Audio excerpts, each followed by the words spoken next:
Hey, good morning. It's Rebecca Undum, and you are watching Rebecca Undum Live, the weekly Facebook show where we talk about simple tips that you can use to rock your small town life.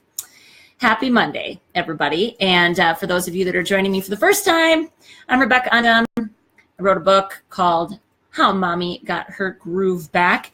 And we like to jam every single Monday on just all things related to groove. And groove to me is being in that space where everything that happens to us is an opportunity to get better and to grow. So good morning. I'm happy to have you guys here. I just got back from a fantastic weekend in the beautiful state of Montana. Hey, Carly, bye. Woot, happy Monday. Jesse, good morning. Montana is beautiful, you guys. I had never been to Bozeman. My husband and I lived in Billings for close to a year, and I never made it that far to the west, which sounds kind of crazy. But man, just so different for a flatlander, right? Like I woke up and I'm like, there's a mountain right there, like several of them, and spoke to some freaking amazing women and got to meet some new people and make some new friends, and that's always lots of fun. But I'm back, and we got just a good chunk of snow while we were gone, so it just reminds me of back and it's North Dakota. It's winter. Boo. Bozeman was really cold too, so it didn't really matter. Hey, Tracy, good morning. Hey, Annie, good morning. So today, what we're going to be talking about for the call, so I'm so glad that you guys are joining me. I love hanging out live with you guys on Monday mornings. It's just the best. So today what we're talking about, we're wrapping up this theme of our February theme of love, and we're going to be talking about love languages. I wrote a blog post about this that did really well on Her View from Home. Like last fall. And it resonates because this is what marriage particularly is like. But we're going to talk about the context of, that's only one context. Marriage is only one context for the use of the love languages. There's lots of different applications. And so we're going to really talk about them from the standpoint of just relationships in general. Okay. So, Carly, by hint, your love language is not touch. I think I would have guessed that. I love that. Okay, so that's the thing. Like, now my love language doesn't actually happen to be touch either, Carly, but I love me a good hug. Like, I got done with my talk on Friday night and like grabbed the mic back and I was like, and I like hugs. And if you want to give me one, come to the back of the room. So yeah, get it. Not everybody likes it. And so that's what we've got to talk about. It's just if we want to have real meaningful relationships with people, we need to take the time to figure out what they need and what they want. Okay, so I really don't have any announcements for you. We can jump right into the topic. I'll have a few things to share at the end, like always. But so the love languages. It actually started originally, it's Gary Chapman's book. This, I believe, is one of the top-selling relationship books of all time. That's my like half-ass statistic. I'm quite certain it's one of the best-selling of all time because it's small, right? So it's not a big read, and it really can transform the way that we think about our spouses in particular. So this is or loving relationships. So this one particularly was written for people in a love relationship. Since the original release of this book, which I don't even know the copyright. I was going to look this up before. Sorry about y'all, because I'm sitting here now. Yeah, 1973 was when he first copyrighted the book. So it's a long time, right? He has since updated it. There's one for children. There's one for teenagers. There is the 5 Love Languages Men's Edition, which I'm not sure what that even means. Like, it's the same book, but how is it written so men get it better? Like, is there a secret actual language? Like, I almost want to pick it up and see what the difference is. Nonetheless, this is just the first edition of the book. And the cool thing is, good morning, Nikki. The cool thing is they also did a spinoff. So Gary Chapman picked up a co-author and wrote the 5 languages of appreciation for the workplace. So there's tons of application. Like, it doesn't matter. Basically, the way I see this is if you are in relationship with a person, the love languages have a place. So Nicole, let's say you just finished the children's one. Awesome. I've never read that. So I'm honestly thinking about picking it up because I think it's kind of cool. So I just wanted to talk about the men's version was probably published in Mars. Good one, Annie Schleck. That's funny. Yeah, right. I have no idea. I seriously want to check it out and be like, I have catty, mean things I could say. I'm not going to say them because I'm not going to berate our men. Like, they need us to honor them and all those things. But I'm just curious, like, what did you do? How did you write it so it's easier for them to get? I don't know. But okay, so just a few just general tips, and whether you pick up this book or not, I'm going to share the five languages and what they are, and just kind of a brief idea, because honestly, the languages of appreciation in the workplace are the same. It's the same 5 things. Obviously, the execution of those things looks different when you're at work versus when you're at home. There's just a few things I wanted, like main points about these things. First of all, the actual 5 love languages are acts of service, meaning they help you with things. Okay, so they do things for you and help you with things. It doesn't imply the whole like Cleopatra sitting there and getting fanned with like a big fan and being fed grapes or something. Like, it's, if there's work to do, your acts of service means you appreciate being helped. I will tell you, that is my love language. In my home, that's like the one thing, if my husband does that, it's like panty dropping. Just left and right, ladies. Like, seriously. If he does, I mean, it's just hilarious. We're going to talk about this a little bit. There's acts of service, words of affirmation, which is obviously just being positive and building that person up verbally. There's quality time. So spending time together, doing things together. There's, I don't want to forget them all. I wrote them down so I wouldn't. Physical gifts. So if you like to get gifts, that's a love language. That's something that people actually speak. And then the last one is physical touch, which is pretty obvious. And again, that's the one that varies the most between home and the workplace. At least it better, or we are going to have a bigger problem on our hands when we do. Let's see. Nikki said, love the love languages book. You bought one for your husband and you're certain it's collecting dust.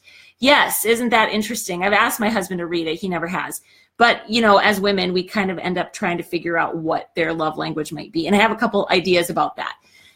So thinking about that in the context, we're going to talk through just why is it so hard? Because I think relationships are dynamic. They're always changing. And you've got 2 people, if you're just talking about even a couple, or you're talking about 2 coworkers, you've got 2 people with entirely potentially different personalities, completely different backgrounds and experiences, and all of our experiences shape and form our lens, right? The lens that we view the world through. So you've got that. And then you've got this very important piece that if you're trying to show love and respect or appreciation for another person, and so really, in my mind, appreciation is love at work.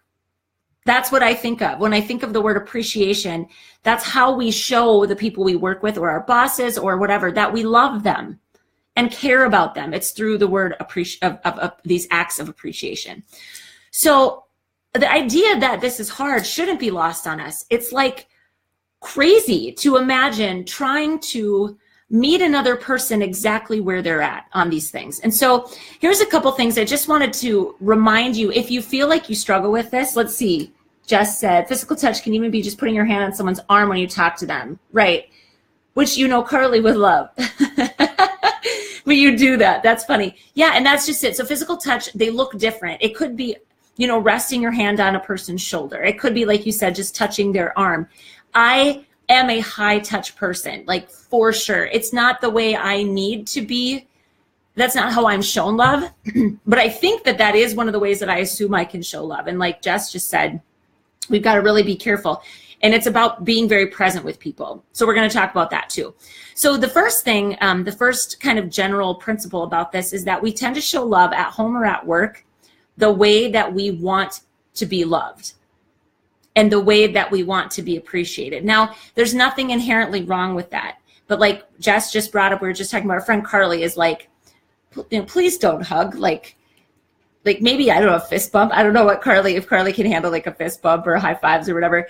But it's knowing that if you're looking at the person and what you're genuinely trying to do is love them or appreciate them, it will miss the mark and they won't feel it and take it as love if it's not their primary love language.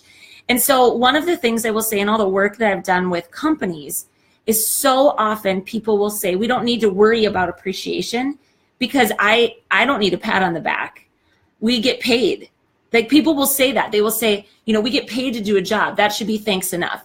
Well, if somebody has, all of us have a language of appreciation. That's the other thing that I love about this book is he kind of calls BS to the fact that some people say, I don't need accolades. We all need accolades of some sort, and it always comes back in one of these 5 types of languages. So I love that because I get that. I got that all the time. And a lot of times it's veteran employees, and they're from a different generation, and they just tend to say like, I just don't need the accolades. Well, you know what? You still need some sort of validation or certainty that you're on the right track or that you're doing a good job. And it doesn't always mean that all you're saying is good job, right? Because that would be simply words of affirmation and nothing else. So we tend to try to show love, whether at home or at work, the way that we want love to be shown to us. Number 2, even if you eventually figure out what your partner's love language is, or your children's, if you go that route, or your work coworkers, you are going to miss the mark. Okay. You're going to suck at it at first. So this good friend of mine, we've talked about this before, and she said her husband's love language is physical touch and her love language are words of affirmation. And she's like, we couldn't possibly be worse at giving each other what we need. She said, so like he will say, you're really good at all the things, while I awkwardly pat him on the knee. Like that, you picture that. That's pretty much what it's going to feel like right away, because you literally are trying to extend and speak a language that's not your primary language. It's as foreign as going to Mexico and trying to do something more than ask for, una cerveza, por favor. Like that's like the one thing everybody can say, right? And donde está el baño? Where's the bathroom? It's as complicated in a relationship, and the stakes are higher, right? Because the miscommunication can create hurt feelings and resentment and a lack of love when what you're really trying to do is just honor that person. So giving yourself some grace to realize that you're not going to be good at it right away. The third thing is, when you, especially if you don't speak the same language, is actually helping them to learn your language. And the only way that we can do that is to be specific and to be clear. And it sounds like maybe kind of, I just don't think, again, that we're generally good at asking for what we need and being clear about that, because it feels, there's a few things here. And in a marriage, a couple of things is like, oh, I shouldn't have to say it. He should just know me by now. And that's not fair. Because again, if you think about it, that's why the idea, oh, sorry, I need to turn my fan off. I have a space heater on because I'm always so cold, but it's noisy. That's the one thing is when you talk about this in the context of languages, you wouldn't berate somebody for not being able to speak a language that they're not fluent in. So keeping to, just keep reminding yourself that it's not that he doesn't care. It's not that he doesn't get you. It's that he doesn't speak your language. He's not fluent. And one of the best way that we can help them really see, and the cool thing too in the appreciation book is he actually refers to dialects. So like not everybody's physical touch language looks the same. There's dialects underneath each of those languages. So our spouse or our coworkers, if you really are struggling with somebody at work, they're going to need a little guidance. They're going to need a little guidance, and it's okay to ask or to specifically say, this is what I need. So I'm going to check comments real quick. Carly says, oh man, you're a high fiver all day long. However, as a nurse, you do use therapeutic touch. You see the value. It's just not naturally comfortable for you. Totally. And that just means that that's not, so the thing in the book that Gary Chapman talks about is that we all have an emotional tank, which again, I think is such an easy way to think about this. It's good for kids too, like dipping, dipping in and taking out or adding, filling up, that idea of filling a bucket. It's such an easy contact or picture for all of us to see. So the thing is, all that means is that's not how you emotionally fill back up. But it's one of the ways that you pour into other people's buckets, and that's okay. So again, I think it's this whole idea of like, we shouldn't be beating ourselves up for always feeling like we should be different. Screw that. Like we all are different, and you have a natural way that you want to be shown love. So does your spouse. So does, the people you work with. And that's totally okay. We just need to care enough to dig down deep and figure it out. So Tammy says, you and Kelly were just discussing this weekend at our amazing conference together. Yeah, how cool it is, right? That was so much fun. Oh my gosh, you guys were two of my very favorite people to meet. I have to tell Kelly that. You guys were awesome. But this is one of those topics that it supersedes just marriages. It goes beyond that. So one of the examples that I have, like if quality time is your love language, and all you really want to do is spend time with your honey. So to come to them and say, I just wish we'd spend more time together. That's not actually that clear. And again, if that isn't the way that he needs to be filled up, he's going to be like, well, what do you mean? We just went out to dinner last night. Like, wasn't that? So instead, think about what specifically would you like them to do and ask for that. Just say, hey, you know, that movie that we have been talking about watching, it's, you know, on tonight. Why don't we sit down and watch it together?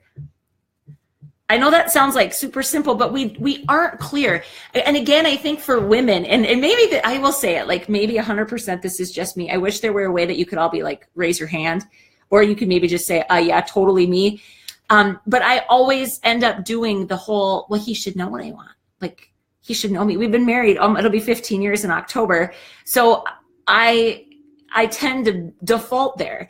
And that actually leads into my fourth point about all of this, is that pride is the thing that gets in the way. That's pride and my ego when I'm like, well, he should know what I need. He should know what I want. I've told him so many times before.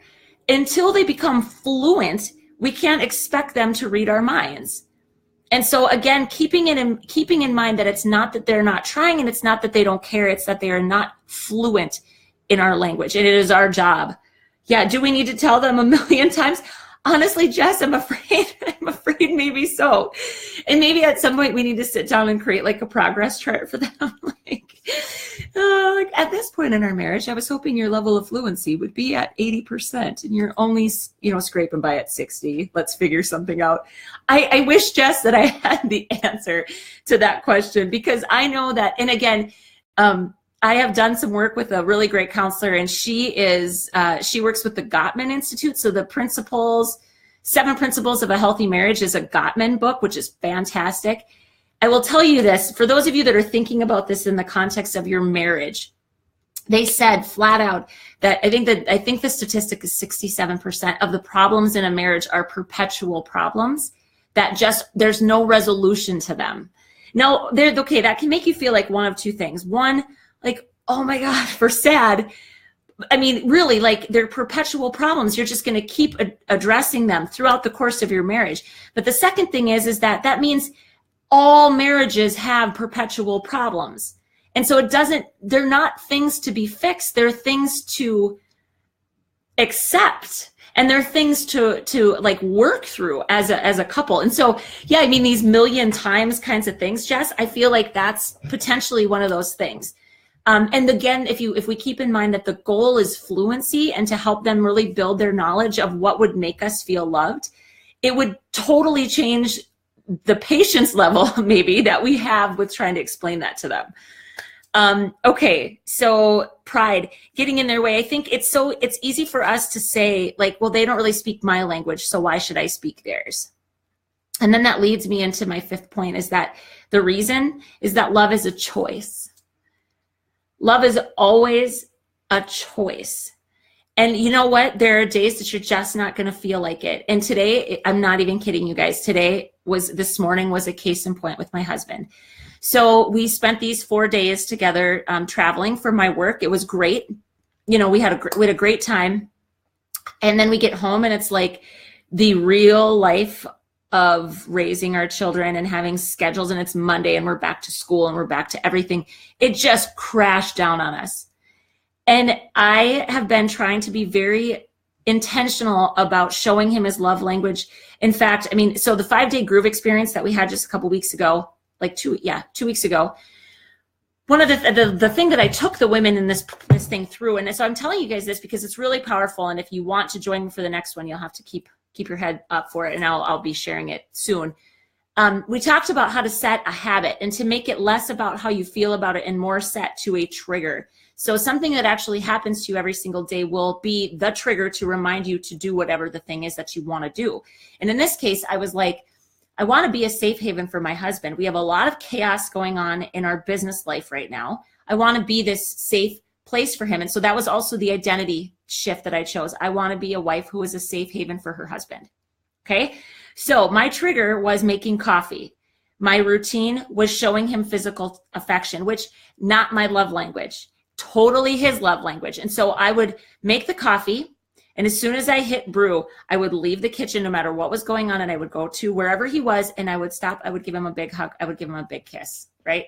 It sounds really stupid, sounds really simple, but I'm telling you, tying it to a trigger is really important. And then my reward, getting to drink my coffee. I wouldn't have a sip of coffee until I had done that. I have been consistently doing that for more than 14 days. Consistently. Every morning. Even when we were gone, I would get the coffee. I would not take a drink of it. So I wasn't making it, but I was picking it up, wouldn't drink it until I, showed him his affection. Sounds very prescriptive and maybe a little clinical, but this is what we want to get better at something. We've got to take in action and have it be clear and have it be specific. Today, I did not do my little act of love. And you know why? Because I was pissed off this morning. So this whole idea of like, there's going to be times where you just don't feel like it. That is part of life. And I'm honestly already mad at myself because I missed a chance. He walked out the door and I missed a chance just to give him that one little boost, right? I can fill his emotional tank by showing him love in that exact way. And I chose not to, which is a shitty choice. I'm just flat out saying it. But there's going to be these times, and that's when we have to remind ourselves love is a choice. And I can choose to love him the way he needs to be loved, no matter how I feel about it in that moment, because I do love him as a person. And even I can't let one little moment just take away. I'm mad at myself actually for that. So I shared that because I want you guys to realize that this is not one of those just, okay, so here I am. I don't show him love like I should. Here's where I want to be, this awesome, amazing wife. And it's just a straight line, super simple. You're going to zig and zag all over the place. But the most important thing about this whole idea of languages is to recognize if you are not fluent in the language, that it is okay to ask for help. It's okay to look at your spouse and say, I just really suck at this. Or your coworkers. And the reason I think it's so important about like workplace appreciation is because so many companies, and I have a lot of gals on the call right now that lead big teams, and you think all the time about like, how can we show them that we appreciate them? How can we incentivize them? What are things that we can do? If you don't know what their individual languages of appreciation are, then everything you do potentially is missing the mark. So if people don't care, I mean, people will say everybody loves freebies, but not everybody feels truly validated and appreciated when they're given free stuff. And that should make sense to you, right? If somebody does something really, really well, or they achieve a certain goal in your company, and the first thing you do is you bring them up in front of the room and you have them stand there publicly while you talk about how amazing they are. That may not hit the mark for them.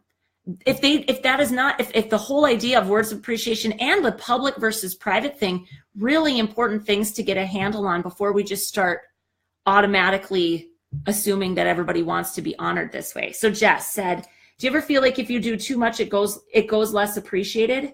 And do you mean that if you if you over appreciate, then it loses its meaning? Is that what you mean, Jess? I'm assuming that's what you mean. Yeah, I mean, I think so. I think if to the degree that you can tailor it to the individual, then it'll never lose its meaning. Just like the idea, like, could I ever like kiss my husband too much if physical touch is how he feels loved? I doubt he would ever. I mean, I'm guessing that he would never come to me and be like, you need to stop now. That's hilarious to even picture. So, or in me, right? So let's just take me. I got to quit beating up on my husband. But acts of service is my love language. When my husband helps me, I can't imagine that he could ever help me too much. That I would be like, okay, enough. Stop helping. Because there's just always so much to do, right? So I think, Jess, but frequency does matter because it will start to lose meaning, and it becomes less about feeling honored and more of an expectation. And that's a tough balance, right? Okay, so you just say like they just expect it, right? That's a difficult thing to figure out. I think it's a difficult thing to figure out because at some point, doing a good job, getting paid for your good job should be a motivator in and of itself. And then all of these other things that you can do as a leader or a boss or a supervisor or a company should be, it's about showing love. And if you think of it that way, it's less about, it's less about compensation Because I think there are some companies in some instances where people start to expect it as a part of their compensation. It isn't compensation, it's love. It's the boss, it's the company, it's the coworkers showing each other love. So I think, you know, at a minimum, trying to figure out what people want, and that's tough, Jess. You've got a lot of people in your team, but even if the individual leaders that those people look to, if those people can find out what they really care about, then you can actually, when you do run an incentive, and maybe it's not constantly, maybe it's not all the time, but maybe you offer 5 different modes of that. Now, physical touch probably is going to be a little bit tricky unless you just say to them, like, next time I see you, I'm giving you 10 hugs to make up for not seeing you. I have no idea. Physical touch would be a tricky one because you're all spread out, but that's something to keep in mind. It's something to think about. Like, are we hitting all of the different types of ways that people want to be shown love at work? I don't know if that helps, Jess. I hope so. It's a tricky balance. And I think, again, if it becomes seen and viewed as a part of their compensation, then you've got to make some tweaks and get it back to its original intent, which was just to show appreciation and love for extra work. Now, incentives, and that's the thing, appreciation and incentives are different things too. Okay, incentives and appreciation are different because appreciation isn't something, I would say appreciation isn't something expected. Incentives are built in, and technically incentives are part of compensation. Like, you do this, then you'll get this. So there's a nuance between the two of those things. So something to keep in mind and something to think about. Like, is there a good balance of unexpected love thrown at them for special things that they do, and they don't even know what they have to do to get it, right? It's just something you acknowledge, something that you value. And that's the beauty, is that as a leader, you get to say, these are the things I want to recognize, see, and value in other people. And it's the mistake that a lot of companies, I think, and I think this is a mistake, you guys can weigh in on this. One of the things they do is they say, like, we're going to have a formalized process for how we catch people in the act. I've seen this in lots of companies. Well, I don't know. I mean, it takes a little bit of the, then everybody knows that that's exactly what you're looking for, and it feels a little more forced. Where when it's really just appreciation, it's you get to say, these are the things that I see. Schools, that exactly was what I was thinking about. Our school does it. And I'm not saying that that's wrong. It's just, it feels a little less genuine. And if we can, again, think about appreciation being a form of love at work, love should be spontaneous, and wanting to share it should be a little bit more organic, I think. So I guess that would be something to think about, Jess, is, you know, thinking of your incentive plans or your programs as different from appreciation, because they are. Okay, but great comments. I appreciate that very much. And if you ever have questions, that's what you're supposed to do. So thanks, Jess, for asking some good questions for some other people. I'm sure other people have it. Okay, so that's, I mean, essentially that's what I've got for you today. I think it's really important to know your own love language. When your spouse or somebody that you're working with misses the mark, to be able to say, this is what I need. This is what I need. Would it be possible if we could do this? Then when your spouse needs something from you, and you know, there's a number of ideas in the books, both of the books, about how to determine, there's an assessment that you can take. Your spouse could take it to determine their love language, or you can simply pay attention to them and see what kinds of things they tend to ask for. People tend to tell you what it is that they need if we just pay attention. If they're not the type of person that's going to read the book. Like, my husband's never read the book. I literally just went through them, explained a little bit of a descriptor, and said, which one are you? And he said, which one do you think I am? And I'm like, I think you're physical touch. He's like, that's right, I am. So I every day have to make a choice. Do I want to get over myself and show him love in the way that he needs to be shown love, even if it's not natural, even if it doesn't always feel great? And I'm just like, you know, I'm doing this, but I'm doing it because I want his emotional tank to be full, and I want me to be the one that does that for him. Because that's the thing. And again, I'm not talking like that if you don't do this, your marriage is doomed. That's not what I'm talking about. But I think we all know that when people start to seek something outside of their relationship, it's because they can get it from someone else. They're getting something somewhere else that they're not getting at home.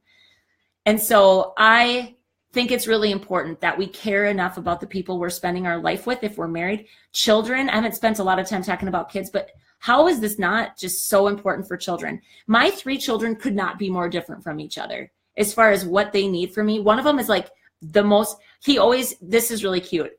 Tammy, since you were at the event this weekend, I'll share this. And anybody that's heard my keynote, I share a few stories about my children in the keynote.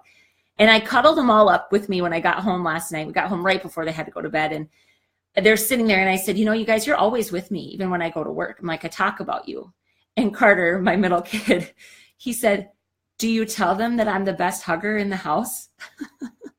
I'm like, oh, buddy. I said, well, I kind of tell stories. I said, I don't tell them that, but I'm going to tell them now that on my Facebook Live this morning, I specifically made sure everybody knew my son Carter, hands down the best hugger in the house. So Carter is a physical touch kid all the way. Like that is how, if he wants to be loved, he wants a big, just deep, tight hug around the neck. My oldest son, Andrew, has never been a snuggler.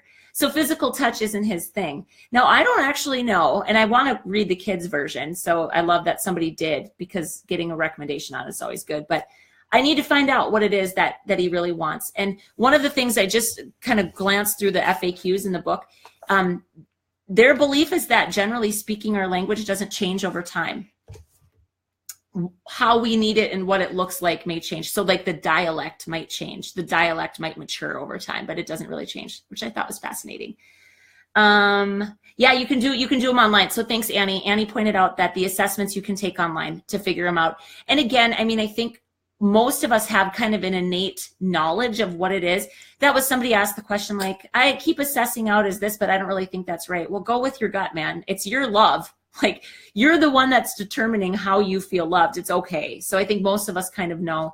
And then like Tammy suggested, just listen to the audio version in the car. I'm a big fan of audiobooks. I have a lot of drive time generally. So yeah, I cannot encourage everybody enough that is in relationship with anybody. If you want to figure out how to honor them more, whether it's a work relationship. And I think the best place to start with a work relationship is one that's a little bit strained. You know, if you struggle with somebody specifically at work, that's the one to focus on. And think about, how can I honor this person, love this person through their language? What is it? What do they ask for? What do they need? You know, and you could go right up to them and say, I want to be a better coworker to you. I have this cool book. It's kind of a neat thing. I would love to know what you think and what your love, or, you know, your workplace appreciation language is, right? You could do that, or you can just observe, and you'll probably be able to kind of see what it is that they need or what they want. But it is so important for marriages. And again, kids, because kids watch us, so we're modeling all of this for them. And I think most of the time, a husband and a wife do not speak the same love language. And so this is a dance that a whole lot of us are doing. And again, I will remind you, you know, Dr. Gottman says like over 60% of the things that couples fight about are perpetual problems that don't just go away. It's just part of the makeup of who we are as two people.